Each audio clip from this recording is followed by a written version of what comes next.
dalam Yesus Kristus Tuhan dan Juru Selamat kami.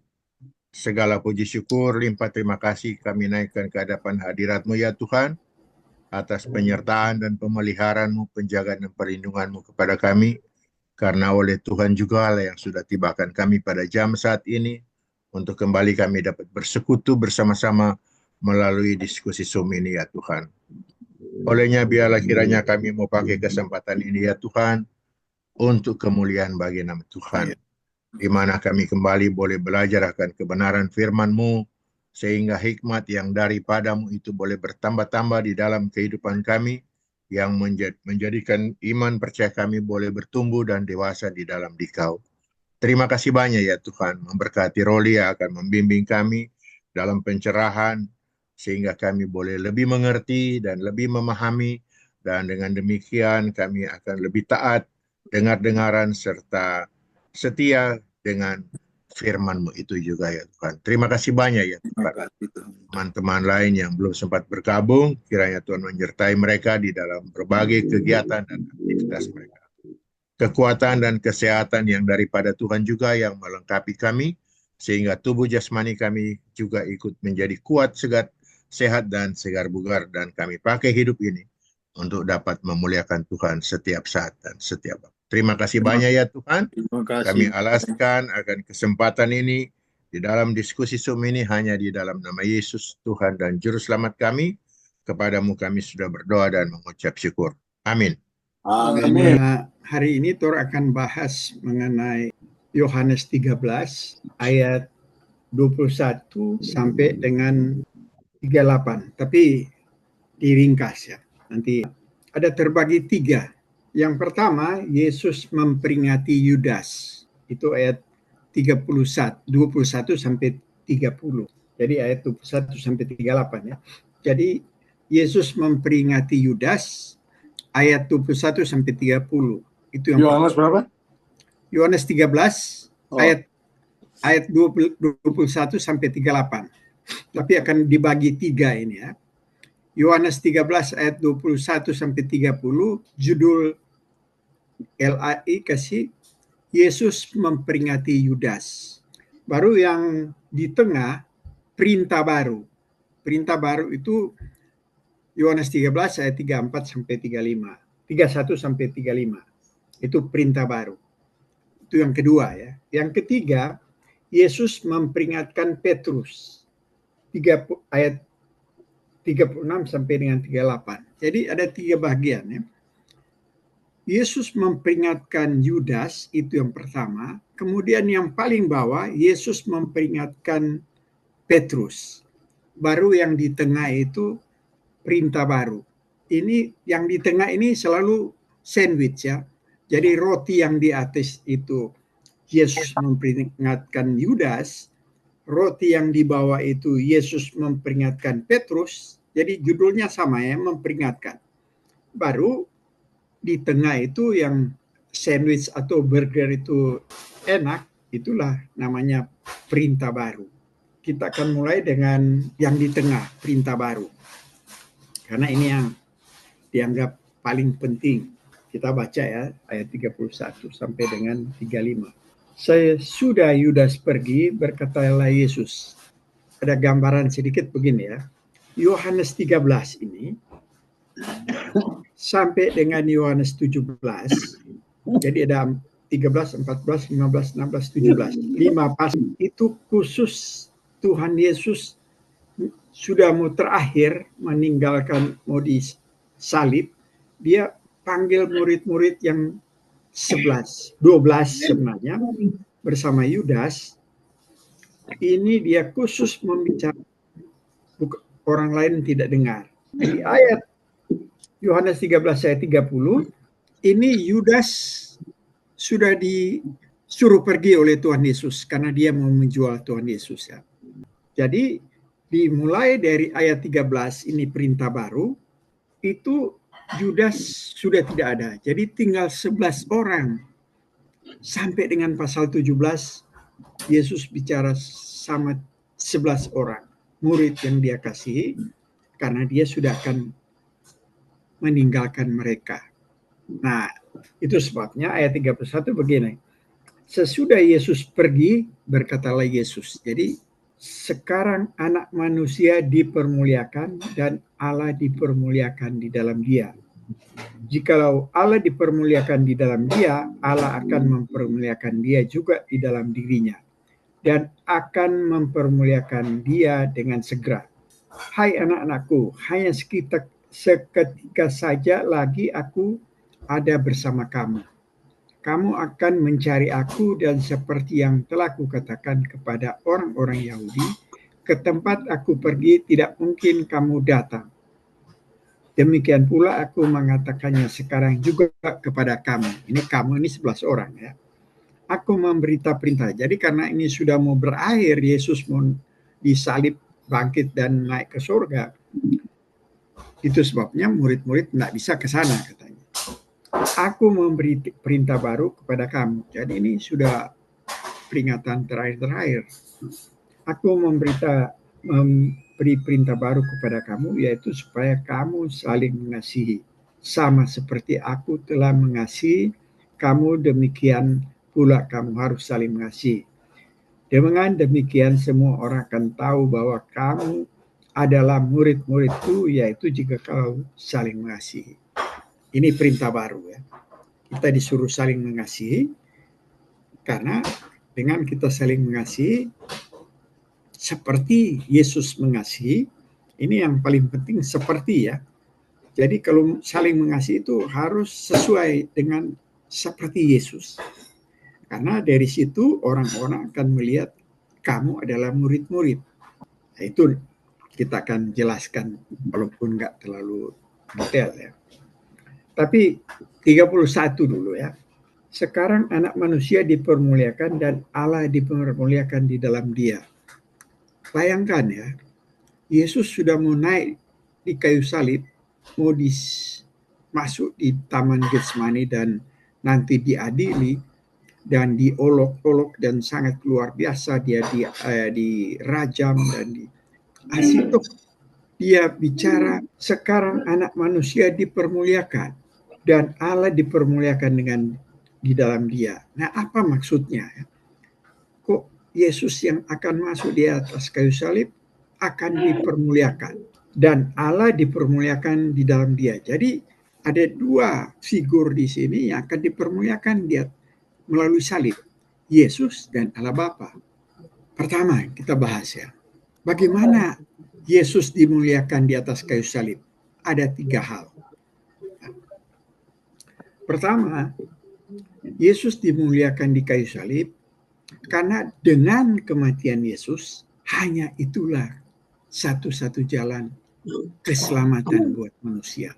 Jadi karena Yesus di atas kayu salib adalah satu-satunya jalan keselamatan manusia kepada Tuhan. Itu sebabnya di atas kayu salib Yesus dimuliakan oleh seluruh umat manusia yang diselamatkan. Karena hanya dengan Yesus naik kayu salib itu satu-satu jalan untuk keselamatan manusia. Itu yang pertama. Yang kedua, Yesus dimuliakan di kayu salib. Pertama, karena kegagalan Adam sebagai representatif kita. Oleh karena itu di Roma bilang, satu orang berdosa, si Adam ini, semua orang keturunannya berdosa. Itu yang disebut original sin.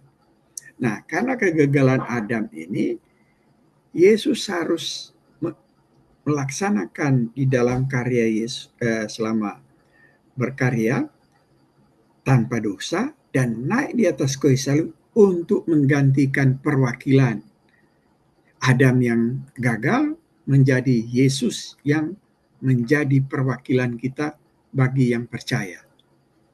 Sehingga itu yang akan mengantar kita menjadi anak-anak Allah. Jadi sudah 2 ya. 1,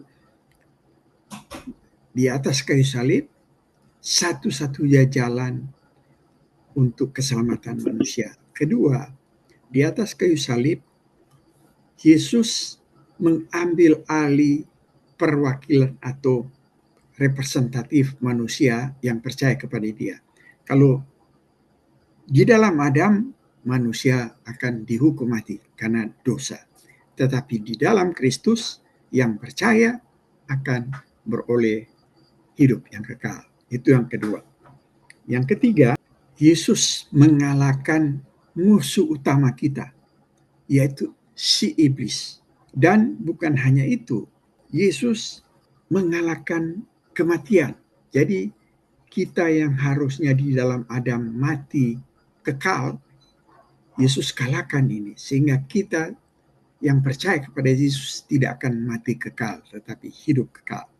Di Roma 8 dikatakan, demikianlah sekarang tidak ada penghukuman bagi mereka yang ada di dalam Kristus Yesus. Jadi penghukuman itu Yesus tiadakan bagi orang yang percaya. Maut dikalahkan oleh Yesus bagi orang yang percaya, sehingga ada kehidupan. Jadi ada 3 hal yang membuat Yesus di atas kayu salib itu dimuliakan. Karena Yesus berhasil, yang tadi pertama, satu-satu jalan manusia mendapatkan keselamatan. Yang kedua, Yesus sebagai perwakilan merebut apa yang kegagalan Adam sebagai perwakilan kita. Karena kalau di dalam Adam, kita akan mati selama-lamanya. Kalau kita percaya kepada Kristus, itu kita akan beroleh menjadi anak-anak Allah. Karena Yesus sebagai perwakilan kita. Kemudian ketiga, Yesus mengalahkan musuh utama kita, yaitu si iblis. Kemarahan Allah akan dosa itu dia hindarkan kepada kita. Dan kematian juga dikalahkan sehingga kita ada tubuh kebangkitan.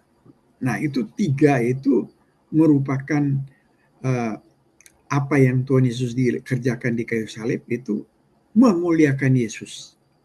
Yohanes 13 tadi yang kita baca, sekarang anak manusia dipermuliakan. Itu yang 3 ya, Yesus dipermuliakan karena 3 hal ya. Sekarang Allah dipermuliakan di dalam dia. Nah, bagaimana Allah dipermuliakan? Pertama, Allah menyatakan keadilan yang begitu luar biasa. Karena kemarahan Allah akan dosa manusia. Karena manusia jatuh dalam dosa, berhutang nyawa, berhutang maut. Itu sebabnya Roma 6 ayat 23 mengatakan upah dosa adalah maut. Jadi manusia berhutang, dan itu harus secara keadilan harus dilunaskan. Tidak ada satu manusia yang sudah jatuh dalam dosa bisa membayarnya. Nah, itu yang Yesus ganti, karena Allah yang mengutus Tuhan Yesus untuk menggantikan. Jadi keadilan Allah itu dipuaskan oleh kematian Yesus yang harusnya kita untuk memperoleh kematian yang kekal, Yesus yang mati. Jadi Allah dipermuliakan karena keadilan Allah dinyatakan di atas kayu salib. Yang kedua, Allah menyatakan kesetiaannya karena Allah telah berjanji mulai dari kejadian jatuh. Manusia jatuh di Taman Eden akan ada penolong. Kalau kita baca kejadian 3 ayat 15. Aku akan mengadakan permusuhan antara engkau dan perempuan ini, antara keturunanmu dan keturunannya. Keturunannya akan meremukkan kepalamu dan engkau akan meremukkan tumitnya. Ya, ini janji keturunan, lebih teliti baca. Kalau bahasa Indonesia tidak jelas ya. Keturunan ini satu orang. Siapa itu? Keturunan perempuan ini Yesus. Karena hanya satu orang. Itu nanti dijelaskan di Perjanjian Baru. Nah, ini akan merumukkan si iblis. Apa yang Tuhan janjikan dari kejatuhan manusia, itu dia lakukan secara setia sampai pada Yesus menggenapi di atas kayu salib. Sehingga Allah Bapa dipermuliakan karena keadilan dipuaskan. Kemudian kedua, dia tuntaskan di kayu salib pengorbanan atas anaknya yang dikasihinya. Nah, kesetiaan itu digambarkan di 2 Korintus 1 ayat 20. 2 Korintus 1 ayat 20. Sebab Kristus adalah Yah bagi semua janji Allah.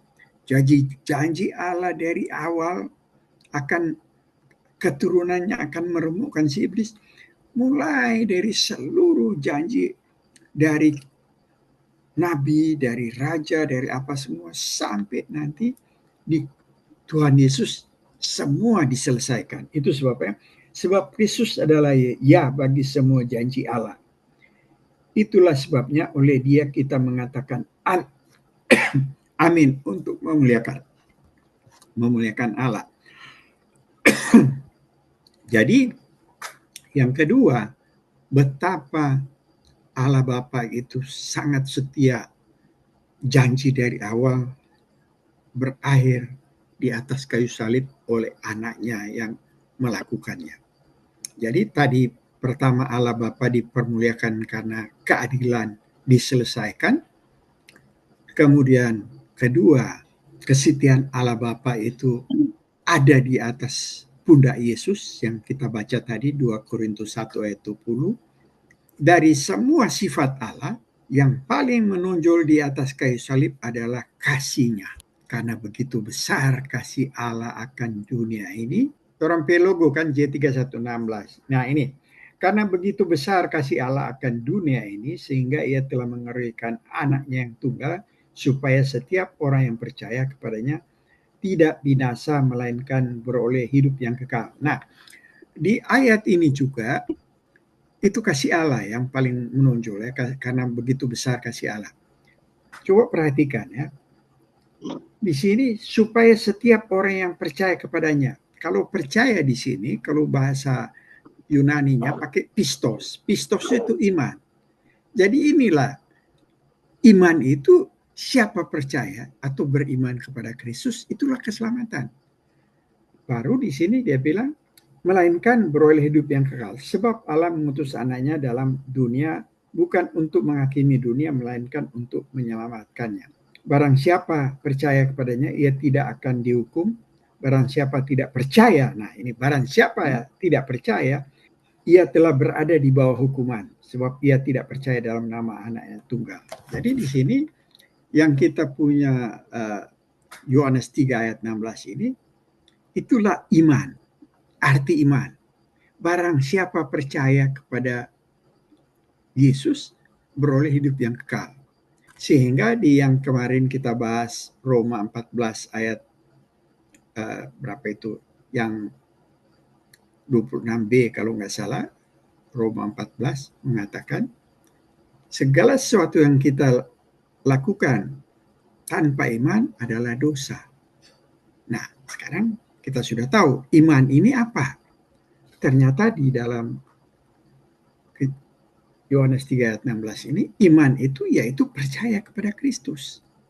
Kalau percaya beroleh keselamatan. Kalau tidak percaya, jadi siapa tidak punya iman percaya kepada Kristus, apapun yang dilakukan. Oke, sekarang masalahnya bagaimana caranya kita memuliakan Tuhan. Inilah yang disebut perintah baru.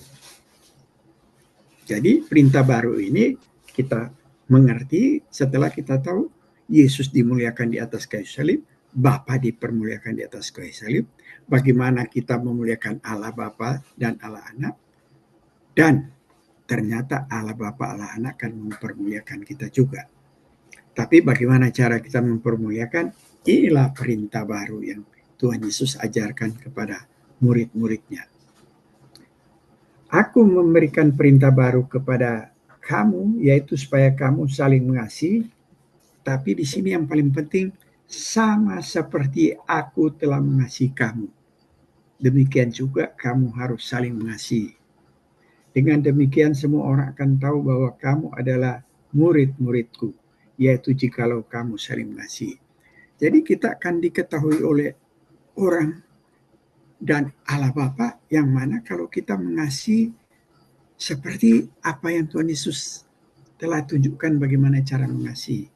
Baru kita betul-betul murid-murid Tuhan.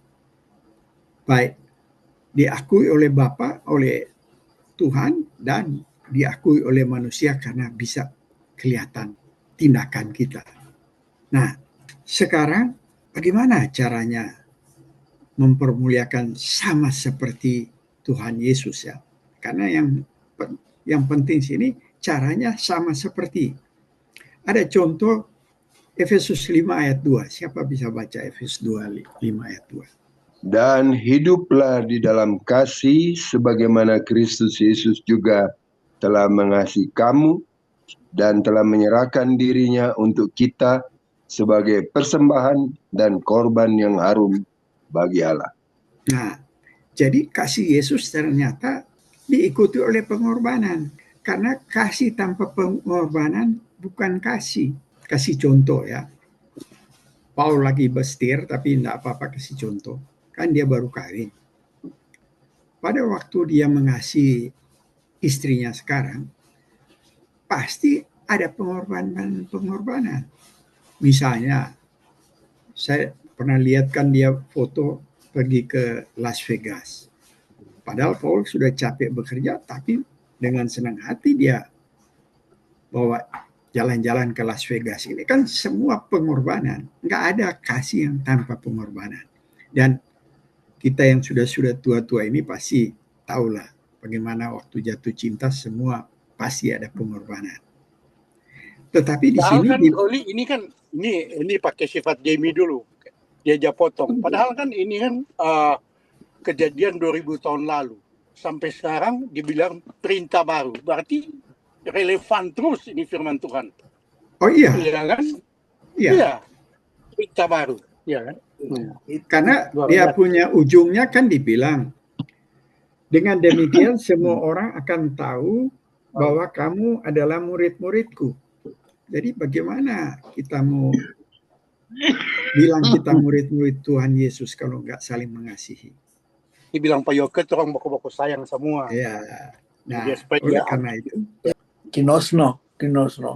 Tapi di Efesus 5 ayat 2 ini ada dibilang kamu ya, Tuhan Yesus mengasihi kamu atau kita. Nah, sekarang yang kedua Galatia 2 ayat 20. Apapun hidupku ini hidupnya aku sekali. Namun aku hidup, tetapi bukan lagi aku sendiri yang hidup, melainkan Kristus yang hidup di dalam aku. Dan hidupku yang kuhidupi sekarang di dalam daging adalah hidup oleh iman dalam Anak Allah yang telah mengasihi aku dan menyerahkan dirinya untuk aku. Karena aku. Nah, jadi karena kasih sehingga dia menyerahkan diri untuk aku. Jadi tadi kamu dan atau kita yang di Efesus 5 ayat 2, sekarang aku pribadi. Tadi kita semua, sekarang dia menjurus ke aku. Itu yang kedua. Ketiga, Efesus 5 ayat 25. Siapa bisa baca Efesus 5 ayat 25?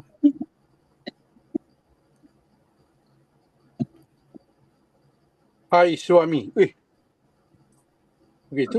Kasihlah Ya. istri.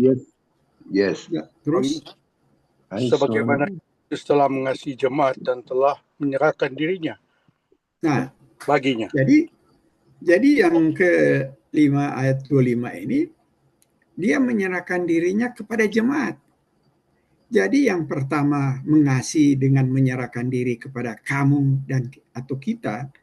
Yang kedua menyerahkan dirinya, aku mengasihi dan menyerahkan diri untuk aku. Jadi pribadi. Kemudian yang ketiga mengasihi jemaat dan menyerahkan diri. Jadi selalu mengasihi plus menyerahkan diri. Jadi itulah kasih plus pengorbanan. Kasih tanpa pengorbanan itu manipulasi. Misalnya ya, saya kasih Yoke, traktir Yoke $10 karena akan mengharapkan Yoke akan traktir dengan $100. Berarti $10 ini kan manipulasi. Tapi kalau misalnya Yoke misalnya traktir tapi tidak mengharap apa-apa, itulah pengorbanan karena dia mengasihi. Jadi kasih tanpa pengorbanan itu manipulasi. Kasih dengan pengorbanan itulah kasih yang sesungguhnya. Itu yang Tuhan Yesus lakukan di sini. Yesus mengasihi aku dengan memberikan diri. Yesus mengasihi jemaat dengan memberikan diri. Bukan hanya memberikan waktu dan tenaga. Tubuh diberikan di atas kayu salib. Ada yang bilang perintah baru itu perintah radikal katanya. Ya, ada yang bilang radikal. Itu radikal kok radikal begini, ya, supaya orang mengerti juga itu radikal. Banyak kan orang salah mengerti radikal itu yang misalnya ormas-ormas yang radikal, ya. Padahal radikal sebenarnya itu dari kata radik. Radik itu akar.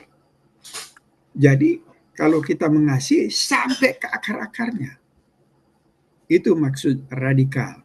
Ya, supaya jangan salah mengerti radikal. Jadi Yesus sebagai teladan, ya. Kita baru itu. Karena kalau kita ikutin itu, berarti kita ada murid-murid. Kalau enggak mengikuti itu, kita bukan murid. Nah, itu maksudnya ya. Tapi untuk mengasihi itu perintah baru ini Yesus terangkan dulu tuh bagaimana dia dipermuliakan di atas kayu salib. Nah, oke. Jadi itu yang pertama ya, yang paling inti itu berarti Yesus mengasihi kita dengan memberikan dirinya untuk kita. Jadi sebagai contoh bagaimana kita mengasihi sesama dengan memberikan diri. Bukan mati barangkali ya di sini dalam arti ini ya. Ya, memberikan diri ya saya contohkan misalnya. Saya sudah 5 tahun bicara mengenai materi-materi ini. Menyediakan waktu itu sangat luar biasa. Dan ya inilah memberikan diri untuk supaya bisa mengasihi kita semua. Nah, itu yang perlu kita lakukan. Nah, sebelum masuk ke poin yang pertama mengenai Yudas, karena ini Yudas ini penting sekali juga karena barusan ada satu pendeta Gemim, dia berkhotbah yang mana Yudas ini masuk surga. Ada satu orang Gemim pemuda yang dia cukup bagus ya, dia sebagai apologetik Gemim di Manado, Patrick Smith. Kalau lihat Patrick Smith, dia yang bikin apologetik mengenai pendeta Gemim barusan berkhotbah menyatakan Yudas itu masuk surga. Oleh karena ini penting untuk membicarakan Yudas nanti. Dan di bawah itu kan Petrus. Yesus memperingatkan Yudas di atas, Yesus memperingatkan Petrus di bawah. Nah, itu kita akan coba compare untuk melihat bagaimana pertobatan Yudas dan pertobatan Petrus. Karena ternyata ada 2 pertobatan. Pertobatan yang sesungguhnya itu yang datang kepada Yesus, dan ada pertobatan ya dia penyesalan tetapi bukan datang kepada Yesus. Itu bukan pertobatan ya. Ada komentar Pak Pendeta atau tambahkan itu mengenai perintah yang baru. Itu yang di tengah roti itu. Iya. Ini tentang kasih ya, sangat menarik sekali. Karena kita juga mengalami berbagai hal dengan sebutan tentang kasih. Tetapi apa yang diajarkan Yesus melalui Yohanes pasal 13 ayat 31 sampai 35 ya. Ya. Itu adalah kasih yang memiliki standar yang tinggi. Kita tahu bahwa pengajaran Yesus selalu memiliki kadar pengajaran yang tinggi, yang memiliki standar, sehingga kita harus memiliki seperti dia katakan, mengasihi sama seperti aku. Artinya kita juga harus memiliki standar yang sama. Jadi bukan semu, bukan hanya pura-pura, bukan hanya karena simbol, bukan hanya sekedar ucapan, tetapi betul-betul seperti yang sudah digambarkan oleh Roli, bahwa kasih yang memiliki pengorbanan, mengasihi yang mengutamakan Yesus, sehingga kita didorong untuk melakukan sesuatu untuk dapat memiliki standar yang sama seperti yang dimiliki oleh Yesus, yaitu di dalam hal kita memiliki pengorbanan. Kalau kita tidak memiliki hal seperti itu, seperti kata Roli, itu adalah manipulasi, atau itu adalah kepura-puraan, atau itu hanya karena ada maksud-maksud tertentu. Dan memang lebih banyak hal yang terjadi dalam hal kita menyatakan kasih dengan pengorbanan itu di dalam hubungan rumah tangga, suami istri misalnya. Tentu saja suami akan akan berkorban seperti sudah dicontohkan oleh Rodi tentang Paul, mau berkorban sekalipun capek, sekalipun tapi mau membawa istrinya untuk pergi jalan-jalan misalnya. Jadi ada begitu banyak hal yang kita alami yang akan menyadarkan kita bahwa betapa berat sebetulnya, tetapi bukan sesuatu yang memberatkan, tetapi membuat sesuatu dorongan bagi kita untuk melakukan sesuatu menjadi satu sukacita di dalam kita mengasihi. Nah, ini kewajiban itu. Ya, satu hal yang luar biasa. Jadi kita tidak merasa terpaksa, ya kan? Kita betul-betul dengan keberadaan diri ini, memberikan diri kita ini untuk melakukan sesuatu yang betul-betul selain memuaskan diri kita, tetapi itu juga untuk menyatakan tentang kesetiaan kita kepada Tuhan, memuliakan Tuhan. Itu nampak di dalam kehidupan kita hari lepas hari. Sangat luar biasa memang kasih di dalam Yesus Kristus ini adalah kasih yang sangat sempurna, mempunyai kedudukan yang begitu tinggi, begitu luar biasa, dan kita tentu orang yang sudah menaruh percaya kepada Kristus, tentu dia mau rindu memiliki hal yang sama, sehingga dia memiliki dorongan dalam melakukan sesuatu untuk berlomba-lomba memilikinya agar ia senantiasa dapat memuliakan Tuhan. Kira-kira begitu dulu. Barangkali ada yang lain untuk explore sehingga kita bisa melihat lagi hal-hal yang lebih luas, lebih dalam menurut pengalaman-pengalaman yang kita alami. Silakan. Ya, mungkin pendeta itu punya standar yang tinggi kasih Kristus. Jadi compare dengan apa yang Roli bilang tadi. Saya kira bukan cuma soal suami istri juga. Kadang-kadang di gereja, kita satu gereja, tidak ada mau berkorban. Artinya kalau merasa sudah menyakiti, sudah bikin satu kesalahan, minta maaf lah. Memang minta maaf itu nggak mudah. Korban perasaan, merasa, wah, oh ya kalau orang Manado, seire ini aku. Ngapain gua mau maafin lu? Lu salah gitu kan. Jadi kan, waduh ini luar biasa memang ini pembahasan kita. Dan apa yang pendeta sampaikan sama Roli itu, wah, sangat dan sangat luar biasa. Kadang-kadang kita tadinya teman akrab, saling mengasihi, saling menolong, saling membantu, tapi cuma ada kerikil kecil, akhirnya kita jadi perpecahan sampai kita pindah gereja, sampai kita putus hubungan. Itu tidak mau berkorban, tidak mau maaflah, saya sudah bikin salah. Saya kira selesai. Memang sih berat sih. Itu kayak pendeta sama Roli bilang berkorban. Tapi korban itu tidak cuma di mulut itu. Itu orang ada gengsi juga itu orang lain. Minta ampun nih. Iya kan? Ya. Itu yang memang sangat berat. Dan itu memang terjadi dalam kehidupan. Sampai saat itu terjadi. Jadi kalau tadi kita bilang, Roli bilang, oh itu kan bukan bilang 2000 tahun yang lalu. Ternyata sampai hari ini memang perintah baru terus. Brand new lagi. Tukang lepas dari itu soal kirim-kirim itu lain. Itu tanya Pak Yoko. Tapi itu kehidupan setiap hari dan iya kan. Itu aja. Terima kasih.